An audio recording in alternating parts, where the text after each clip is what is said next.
அஸ்ஸலாமு அலைக்கும். Hi guys, இன்னைக்கு பார்த்தீங்கன்னா சூப்பரான ஒரு முட்டை பிரியாணி ரெசிபி தான் பார்க்க போகிறோம். வாங்க பார்க்கலாம்.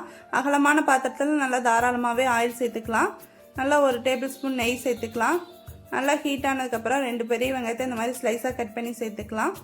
சேர்த்துட்டு நல்லா மிக்ஸ் பண்ணி கொடுத்துக்கலாம். நல்லா கோல்டன் ப்ரௌன் ஆகட்டும். சைட் பை பார்த்தீங்கன்னா முட்டையை பாயில் பண்ணி இந்த மாதிரி பீசஸ் போட்டு வச்சுக்கலாம்.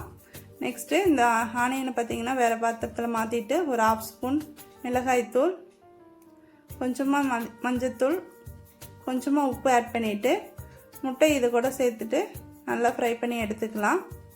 நல்லா இது கூட நல்லா கோட்டாகி கிடைக்கட்டும்.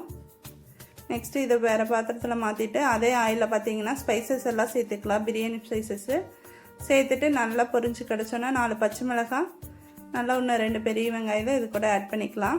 ஆட் பண்ணிவிட்டு நல்லா ஒரு மிக்ஸ் கொடுத்துக்கலாம். மிக்ஸ் கொடுத்துட்டு 2 டேபிள் ஸ்பூன் இஞ்சி பூண்டு பேஸ்ட்டு சேர்த்துக்கலாம்.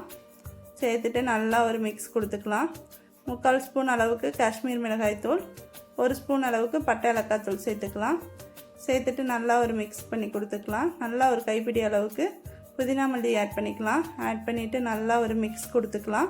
நல்லா 2 பழுத்து தக்காளி பார்த்திங்கன்னா இந்த மாதிரி ஸ்லைஸாக கட் பண்ணி ஆட் பண்ணிக்கலாம். ஆட் பண்ணிவிட்டு நல்லா கலந்து கொடுத்துக்கலாம். இதுக்கு தேவையான அளவு உப்பு சேர்த்துட்டு நல்லா மிக்ஸ் பண்ணி கொடுத்துக்கலாம்.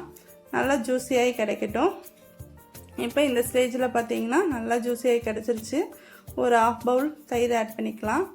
ஆட் பண்ணிவிட்டு நல்லா கலந்து கொடுத்துட்டு இப்போ நான் ரைஸோட தண்ணியை மட்டும் ஆட் பண்ணிக்கிறேன். நல்லா இன்றைக்கி பாஸ்மதி ரைஸ் எடுத்திருக்கேன்.